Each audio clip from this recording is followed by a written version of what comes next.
Hello students, welcome to Adroit competitive classes. Adroit competitive classes में आपका स्वागत है भाई।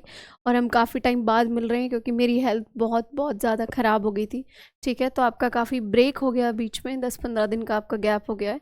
ठीक है, हम हमारी 39 क्लासेस इससे पहले पढ़ चुके हैं। ठीक है भाई, 39 क्लासेस हम लोग बहुत अच्छे से इससे पहले अपनी पढ़ चुके हैं। ठीक है, तो 39 क्लासेस आप बहुत अच्छे से अपनी देख लें। जो बच्चे आज नए जुड़े हैं या फिर जिन्होंने पहले सारी क्लासेस ली हैं, ठीक है, या फिर जिन्होंने सिर्फ केमिस्ट्री ली है वो अपनी पीछे जाके अपनी बायो कंप्लीट कर ले। जिन्होंने बायो पढ़ी है वो अपनी केमिस्ट्री को जाके कंप्लीट करे। ठीक है, केमिस्ट्री में हमारा क्या रहता है, केमिस्ट्री में हम लोग क्या कर रहे हैं, PYQ पे ज़्यादा बहुत ज़्यादा फोकस कर रहे हैं। ठीक है, आज हमारी क्लास है 40 डे 40 और इसके बाद हमारी 20 क्लासेस कम से कम और होनी है। अभी 1-2 क्लासेस और आपकी केमिस्ट्री की होने वाली है। देन हम लोग जो है वो फिज़िक्स पे मूव कर जाएंगे। ठीक है, और फिर आपकी फ़िज़िक्स की भी मैं मोस्टली कोशिश करूँगी कि फ़िज़िक्स में भी जितना हो सके मैं आपको PYQ के फॉर्म में ही चीज़ें या सिलेबस को कवर कराने की कोशिश करूँगी।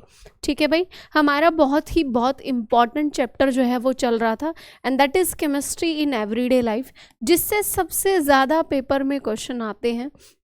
अगर आप अपना कोई भी पेपर का, कोई भी एग्ज़ाम का अगर सिलेबस निकाल के देखो तो उसमें आप ये चीज़ नोट करना कि वहाँ पे कभी भी केमिस्ट्री सिर्फ सीधा नहीं लिखाएगा, वहाँ पे लिखाएगा केमिस्ट्री इन एवरीडे लाइफ, कि वो केमिस्ट्री पेपर में पूछी जाएगी जो आप रोज़मर्रा की ज़िंदगी में चीज़ें इस्तेमाल करते हैं, तो वहाँ से चीज़ें पूछे जाने के बहुत ज़्यादा चांसेस होते हैं।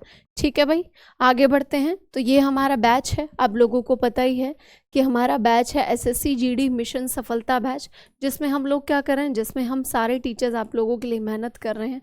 ठीक है, और हमारा ये 60 डे का टारगेट था। 60 डेज़ में हम क्या करेंगे, हम लोग आपको सारा सिलेबस जो है वो रिवाइज करा देंगे। ठीक है, सारे टीचर्स का आपका रिवीजन के सेशंस भी चल रहे हैं कुछ टीचर्स के, और कुछ टीचर्स के आपके जो है वो क्वेश्चंस के और सिलेबस के सेशंस भी चल रहे हैं। तो सारे सेशंस आप लोग लें और सुबह आपकी क्लासेस जो हैं वो यूट्यूब पे 11 बजे जो है वो बिल्कुल फ्री ऑफ कॉस्ट जो है वो शुरू हो जाती हैं। आगे बढ़ते हैं। अब आज का हमारा पहला सवाल ये है, हमारा केमिस्ट्री इन एवरीडे लाइफ की एक लास्ट क्लास हो चुकी है, क्लास नंबर 39 भी आपकी जो है वो केमिस्ट्री इन एवरीडे लाइफ की हुई है। ठीक है, तो जो बच्चे आज जुड़े हैं वो अपना पहले उस क्लास को भी देख लें, क्योंकि ये क्लास जो है वो बहुत ज़्यादा इम्पॉर्टेंट है। ठीक है, तो आज की क्लास में भी जितने भी आपके प्रीवियस ईयर में क्वेश्चन जो आए हैं, जो बच्चे हुए हैं केमिस्ट्री इन एवरीडे लाइफ के, वो क्वेश्चन जो है वो हम लोग कवर करेंगे। ठीक है भाई, तो पहला सवाल है titanium dioxide which is used as a white pigment in products such as toothpaste and derive from which mineral. कि टाइटेनियम डाइऑक्साइड जो टूथपेस्ट जैसे सफ़ेद वर्णक के रूप में यूज़ किया जाता है, किस खनिज से प्राप्त होता है। तो टूथपेस्ट हमारी वाइट होते हैं, आपको पता है, हम जो कोलगेट वगैरह करते हैं मोस्टली का कलर जो है वो सफ़ेद होता है, तो उसमें जो वर्णक होता है वो किस खनिज से मिलता है। तो आंसर क्या आ जाएगा, आंसर नंबर इज़ बी, लेमेनाइट। तो लेमेनाइट जो है वो इसका बिल्कुल सही उत्तर आपका आ जाएगा। ठीक है भाई, ये देखो, ये आप लोग जो है वो इस क्वेश्चन का एक्सप्लेनेशन आप लोग देख सकते हो। ठीक है भाई, टाइटेनियम डाइऑक्साइड क्या करता है, लेमेनाइट और इसका लेमेनाइट होता है। ठीक है, और इसका लेमेनाइट होता है और ये कंटेन करता है 40 to 60% टाइटेनियम डाइऑक्साइड। ठीक है भाई, ये इसका और है, तो यहाँ पे यही चीज़ें हमसे पूछी गई थी। अगला सवाल है, lemon juice contains which when mixed with baking soda reacts to form carbon dioxide and sodium citrate causing the liquid to fizz and bubble। कि नींबू के रस में जो होता है, जो बेकिंग सोडा के साथ जब नींबू के रस को मिक्स करते हैं तो कार्बन डाइऑक्साइड और सोडियम साइट्रेट बनाने के लिए अभिक्रिया करता है, जिससे तरल में सनसनाहट और बुलबुले बनने की प्रक्रिया होती है। तो किसके साथ मिक्स करने पर ऐसा होता है, ये सवाल आपसे पूछा गया है। तो इस सवाल का आंसर आपका हो जाएगा सिट्रिक एसिड। सिट्रिक एसिड, क्योंकि आपको पता है कि नींबू जो है वो खट्टा होता है और जितने भी खट्टे फल होते हैं, जितनी भी खट्टी चीज़ें होती हैं, उन सब में क्या होता है, उन सब में आपका सिट्रिक एसिड होता है, सिट्रिक अम्ल होता है। ये देखो, ये इसकी आपकी एक्सप्लेनेशन है। इसके अलावा इसमें और चीज़ों के बारे में भी लिखा गया है, जैसे टाक्टिक एसिड जो है वो आपका बनाना में होता है, ग्रेप्स में होता है, सिट्रस फ्रूट्स में होता है, टैमरिंड्स में होता है, यानी आपकी इमली में होता है, ठीक है। इसके अलावा फॉर्मिक एसिड किस में होता है? Formic acid mostly formic acid का ही दूसरा नाम है मिथेनॉइक एसिड, जो आंट्स में होता है, आंट्स में, ठीक है।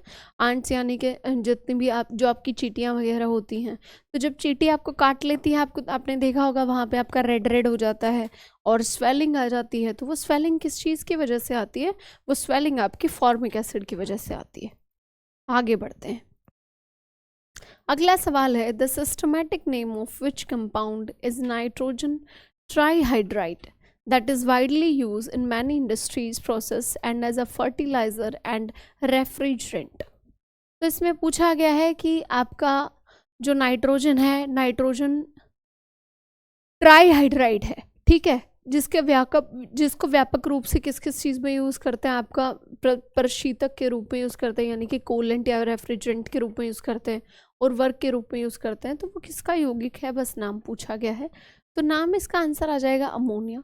अमोनिया, ठीक है। तो अमोनिया को इस्तेमाल किया जाता है आजकल, अमोनिया को भी रेफ्रिजरेटर वगैरह में भी यूज़ किया जाता है। तो मैक्स यूजेस आजकल अमोनिया का हो रहा है, और अमोनिया को आपको पता है कि फर्टिलाइज़र्स में भी अमोनिया का जो है वो यूज़ किया जाता है, ठीक है।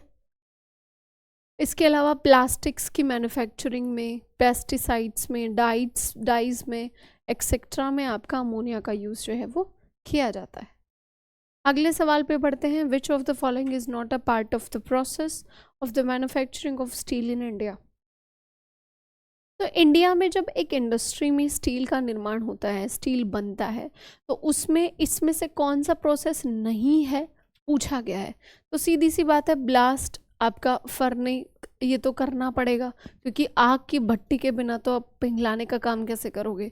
स्टील है तो उसमें आयरन का भी इस्तेमाल होगा बनाने में, तो पिग आयरन का इस्तेमाल होगा, ठीक है। मेटल को शेप भी दिया जाएगा। तो इसमें से क्या नहीं है पूछा है, तो आंसर आ जाएगा गिनिंग। गिनिंग, तो ginning is the right answer. आपका option number A is the right answer, यानी कि ओटाई, ठीक है।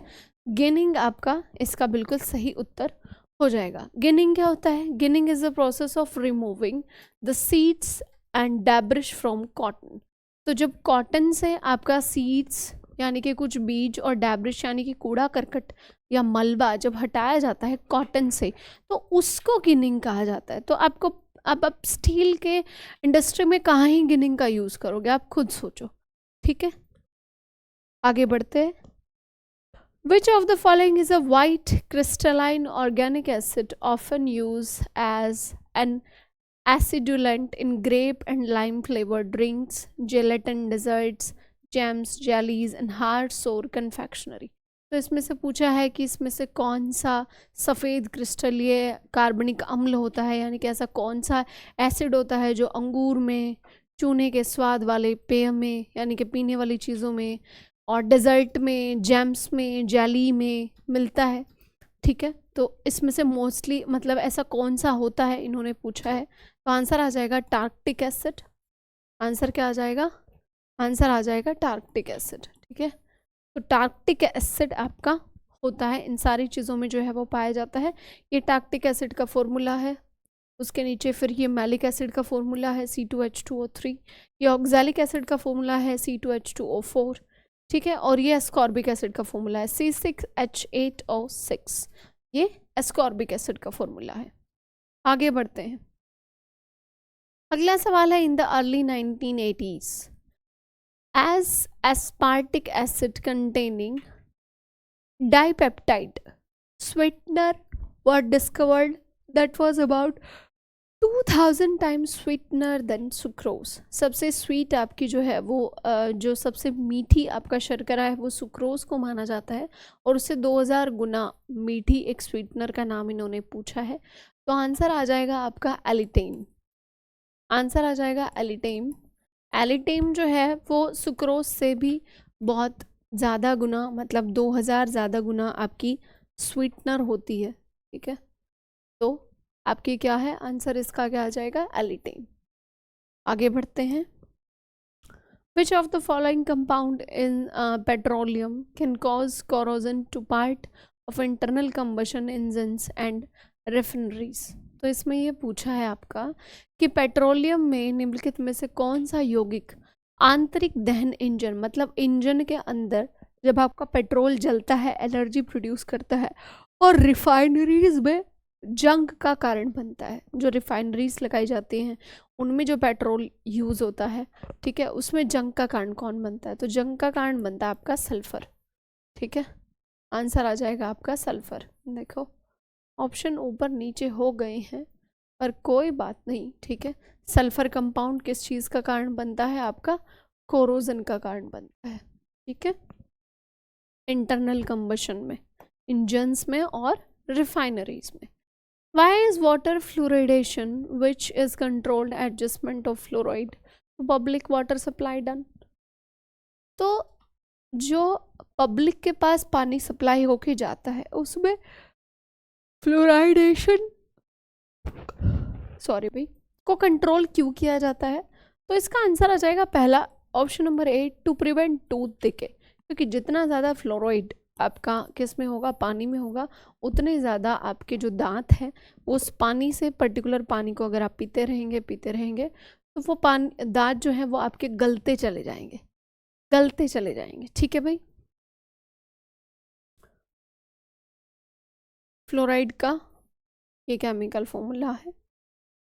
Urea, a commonly use nitrogen based fertilizer, is prepared by the reaction between ammonia and, हम बहुत बार पढ़ चुके हैं ये, तो हमने अपने उसमें भी पढ़ा है, ये तो हमने अपने उसमें पढ़ा है, एक्सक्रीटरी सिस्टम में पढ़ा है। तो ज़रा एक बार सोच के बताओ मुझे, एक्सक्रीटरी सिस्टम में मैंने आपको क्या बताया था कि लीवर क्या करता है, अमोनिया के साथ किसको मिक्स करके आपका यूरिया बनाता है? तो आंसर क्या आ जाएगा? आंसर आ जाएगा कार्बन डाइऑक्साइड। कार्बन डाइऑक्साइड के साथ मिक्स करके जो लीवर है वो अमोनिया को यूरिया में परिवर्तित कर देता है। ठीक है भाई, आगे बढ़ते हैं।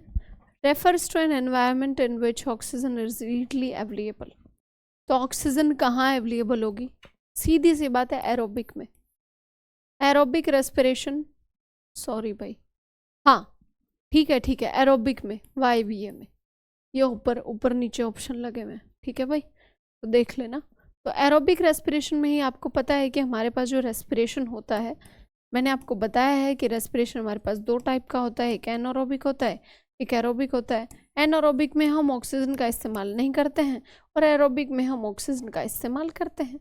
तो आपका ऑक्सीजन वाला पूछा गया है तो आंसर आ जाएगा एरोबिक। सीधी सी बात है, बिल्कुल ही एकदम आसान सवाल है। अगला क्वेश्चन है भाई, 1 मिनट में पानी पी लेती हूँ, तब तक आप इसका आंसर करने की कोशिश करो।